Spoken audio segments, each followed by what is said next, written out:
अंकित और अनु भाई बहन थे। माँ बाप के देहांत के बाद बड़ी बहन अनु ने दिन रात मेहनत करके अंकित की देखरेख की और उसे पढ़ा लिखा कर पैरों पर खड़ा किया था। दोनों भाई बहन खुशी खुशी रह रहे थे। एक दिन, दीदी मुझे जॉब मिल गई है। अरे वाह भैया, तेरी मेहनत सफल हुई। मेरी मेहनत नहीं दीदी, आपकी मेहनत। अगर पापा के निधन के बाद मेरी जिम्मेदारी आप न उठाती तो ये सब नहीं हो पाता। मेरी सफलता सिर्फ आपके बलिदान की वजह से है दीदी। कुछ महीनों बाद अंकित की शादी सीमा से हुई। सीमा बड़ी ही चालाकी से अनु से मीठा मीठा बोलकर घर का सारा काम करवा लेती थी और खुद अंकित के साथ घूमा फिरा करती थी।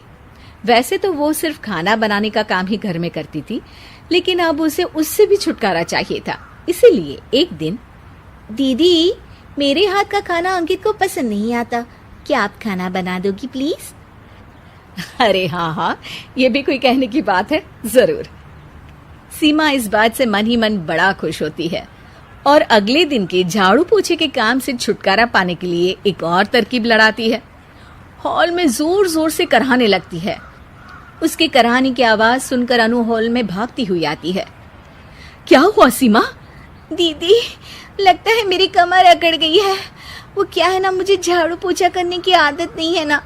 मेरी मम्मी पापा ने मुझसे कभी ये काम नहीं करवाया। अरे कोई बात नहीं, झाड़ू पोछा ही तो है, मैं कर लिया करूंगी। ऐसे ही धीरे धीरे सीमा ने घर के सारे कामों का बोझ अनु पर डाल दिया। घर का सारा काम अनु करती थी, फिर भी सीमा को अनु से छुटकारा चाहिए था। इसलिए एक दिन वो अंकित के ऑफिस से लौटने से ठीक पहले ढेर सारे कपड़े लेकर धोने का नाटक करने बैठ जाती है। अरे सीमा, इतने कपड़े? अब क्या करूं, अकेली पड़ जाती हूँ। करना तो मुझे ही है ना। अरे दीदी से मदद ले लेती। अच्छा, ताकि सारा जमाना कहे कि भाभी बड़ी ननद से काम करवा रही है।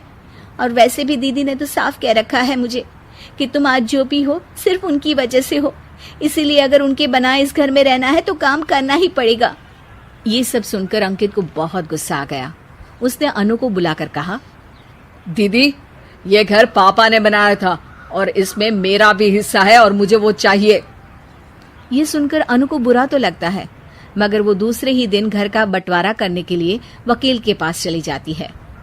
वहां से लौटते हुए अनु का एक्सीडेंट हो जाता है, जिससे वो दोनों पैरों से अपंग हो जाती है। अब मजबूरन उसकी पूरी देखरेख सीमा को करनी पड़ती है। एक दिन सारे कामों से थक कर सीमा अंकित से कहती है, अजी सुनते हो, अब मुझसे तुम्हारी ये बहन की सेवा ना होगी। अगर कल तक तुम इसका बंदोबस्त नहीं करते तो मैं घर छोड़कर चली जाऊंगी। अरे ये कैसी बातें कर रही हो? इस हालत में वो कहाँ जाएंगी? मैं कुछ नहीं जानती, बस कल ये इस घर में मुझे दिखनी नहीं चाहिए। अंकित अपनी बीवी की जिद के आगे हार मान लेता है और अनु को शेल्टर होम में छोड़ आता है। 3 महीने बाद, अजी सुनते हो, ये आपके लिए एक पार्सल आया है, ये लीजिए। अरे इसमें तो घड़ी है और एक चिट्ठी भी है। दिखाइए तो। अरे वाह, बड़ी ही सुंदर घड़ी है, लेकिन ये आपको भेजी किसने? पता नहीं, शायद चिट्ठी में कुछ लिखा हो। आशा करती हूँ ये घड़ी तुम्हें पसंद आएगी। रक्षाबंधन की बहुत शुभकामनाएं, तुम्हारी दीदी अनु।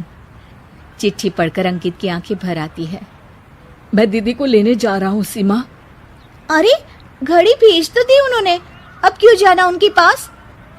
देखा सीमा, दीदी हमसे दूर जाकर भी हमारे बारे में ही सोचती है, और एक हम है जो उनकी सेवा से बचने के लिए उन्हें शेल्टर होम छोड़ा है।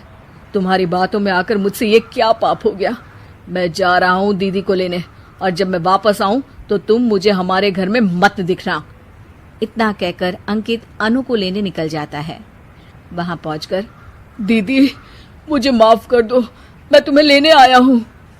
भाई आज तो राखी है, आज तो मैं मना कर भी नहीं सकती। दोनों घर पहुंचते हैं। अरे सीमा, तुम अभी तक यहीं हो? निकल जाओ इस घर से। अरे वाह अंकित, फिर वही गलती कर रहे हो तुम। सीमा, तुम कहीं नहीं जाओगी। दीदी मुझे माफ कर दो, मुझसे गलती हो गई। सीमा, आज ये समय माफी मांगने का नहीं है, राखी की तैयारी करने का है। चलो तैयार हो जाओ, तुम्हारे भैया के घर भी तो जाना है ना। ये सुन सीमा अनु के गले लग जाती है।